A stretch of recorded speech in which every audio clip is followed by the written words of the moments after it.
اب ایک تو مسئلہ تازہ ہے، وہ جو جسٹس قاضی فائز عیسیٰ کا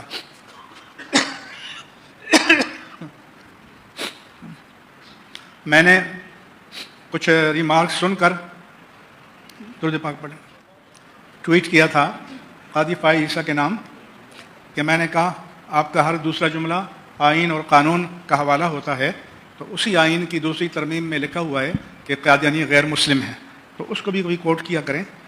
جب آپ آئین کو مانتے ہیں تو پورے آئین کو مانیں، پک اینڈ چوز کی بات نہیں ہوگی کہ میٹھا میٹھا ہاپ ہاپ اور کڑوا کڑوا تھو تھو، یہ نہیں ہوگا۔ پھر ان کے سیکریٹری ہیں ڈاکٹر مشتاق احمد، انہوں نے اس ججمنٹ کے بارے میں مجھے بھیجا کہ اصل ایشو کیا تھا۔ پھر مجھے رات علامہ کوکم دونانی کا فون آیا کہ اس پر آپ کچھ لکھیں، فتویٰ لکھیں۔ میرے پاس فلاں صاحب آئے تھے، میں نے کہا فلاں صاحب تو خود بڑے محقق ہیں، تو ان سے کہہ دیں کہ اپنے دستخط سے لکھ کر دے دیں، لیکن میرا اصول یہ ہے کہ ہوائی باتیں نہیں کرنی۔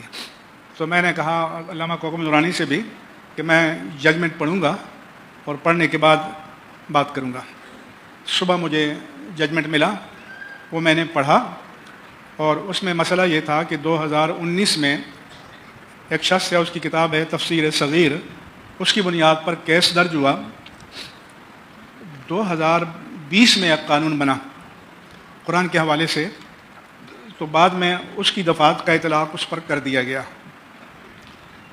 تو یہ جو بینچ تھا جسٹس قاضی فائز عیسیٰ اور جسٹس مسرت ہلالی، تو انہوں نے حوالہ دیا کہ بھائی یہ جو جرم ہے یا ایف آئی آر ہے 2019 کی ہے، اور یہ جو قانون بنا ہے جس کو آپ اپلائی کرنا چاہتے ہیں یہ بعد کا قانون ہے، اور قانون کا اطلاق ماقبل سے نہیں ہوتا، قانون جب آ جائے تو اس کے بعد ہوتا ہے۔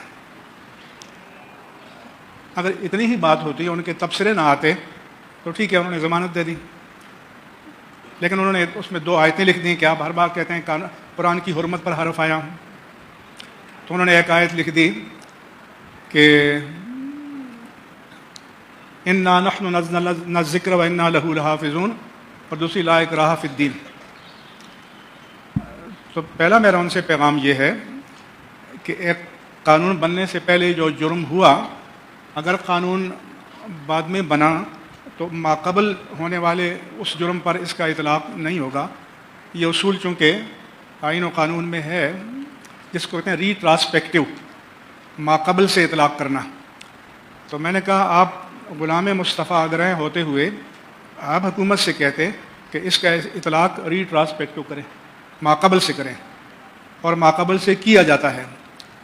جیسے جنرل پرویز مشرف نے ہوائی جہاز کو ہائی جیک کرنے کے بارے میں نواز شریف اسپیسیفائڈ آرڈیننس جاری کیا، کیونکہ نواز شریف کو پھنسانا تھا، اور اس کا اطلاق ماقبل سے کیا، کیونکہ نواز شریف نے اگر کوئی کیا تھا یا نہیں کیا تھا تو وہ تو ماقبل تھا۔ یہ آرڈیننس بعد میں جاری ہوا، لیکن اس نے ماقبل پر اطلاق کیا۔ تو ایک مسلمان جج کو چاہیے کہ وہ حکومت وقت سے کہیں کہ اس کا اطلاق ماقبل سے کرے۔ نمبر 1 میرا یہ ہے۔ دوسرا یہ ہے کہ ایک جرم ہوتا ہے کہ وہ ہوا تھا وہ اور اس کے اثرات ختم ہو گئے، ایک جرم وہ ہے جو کنٹینیو ہے، کیونکہ تفسیر صغیر تو آج بھی موجود ہے، وہ معدوم تو نہیں ہوئی۔ تو آپ اپنے لکھتے کہ اب آئندہ سے اس کی اشاعت کو بند کیا جائے اور جتنے نسخے موجود ہیں ان کو ضبط کر لیا جائے۔ اس طرح کا ان مسلمان ججوں نے کوئی فیصلے میں ذکر نہیں کیا، صرف اس کو ریلیف دینے پر ان کی نظر تھی۔ دوسرا جو آپ نے لا اکراہ فی الدین کوٹ کیا ہے، تو یہ آپ نے مس کوٹ کیا ہے۔ یہاں اس کیس پر اس کا کوئی اطلاق نہیں ہوتا، کیونکہ یہ تو نہیں ہے کہ کچھ لوگوں نے اس کی گردن پکڑی ہوئی ہے کہ تم کلمہ پڑھو اور وہ نہیں پڑھ رہا، تو آپ کہتے ہیں اللہ کہتا ہے کہ جبر نہیں ہے۔ میں نے کہا ہمارے نزدیک تو کوئی جبریہ کلمہ پڑھ بھی لے، دل سے نہ پڑھے تو ایمان ثابت نہیں ہے، اس کا اعتبار نہیں ہے۔ لیکن یہاں پر اس آیت کا کوئی اپلیکیشن، کوئی حوالہ نہیں ہے، آپ نے بلا وجہ ڈال دی۔ دوسرے کہ انا نحن نزلنا الذکر، آپ کوڑ کر کے یہ کہنا چاہتے ہیں کہ اللہ جانے وہ حفاظت کر لے گا، ہم تو فارغ بیٹھے ہیں۔ تو اللہ حفاظت کرے گا تو اللہ تعالیٰ اپنے مومن بندوں کے ذریعے کرتا ہے۔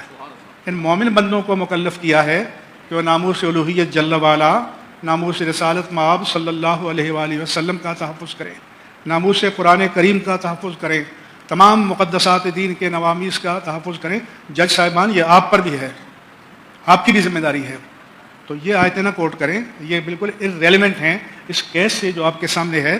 اور آپ کو یہ کہنا چاہیے تھا کہ اب میں آرڈر کرتا ہوں کہ اس کتاب کو فوراً بینڈ کیا جائے, اس کے نسخوں کو ضبط کیا جائے اور آئندہ اس کو شائع نہیں کیا جائے گا. یہ نہیں ہے کہ جج صرف ٹکر چلانے کے لیے ریمارکس دیں اور فیصلے دیں. ججوں نے بھی مرنا ہے, اللہ کے سامنے پیش ہونا ہے, اللہ کو جواب دہ ہونا ہے. اور اگر ان کو اپنی ذمہ داری کا احساس نہیں تو ہم جیسے فقیروں کو, یہ میرے دائیں بائیں بیٹھے ہیں,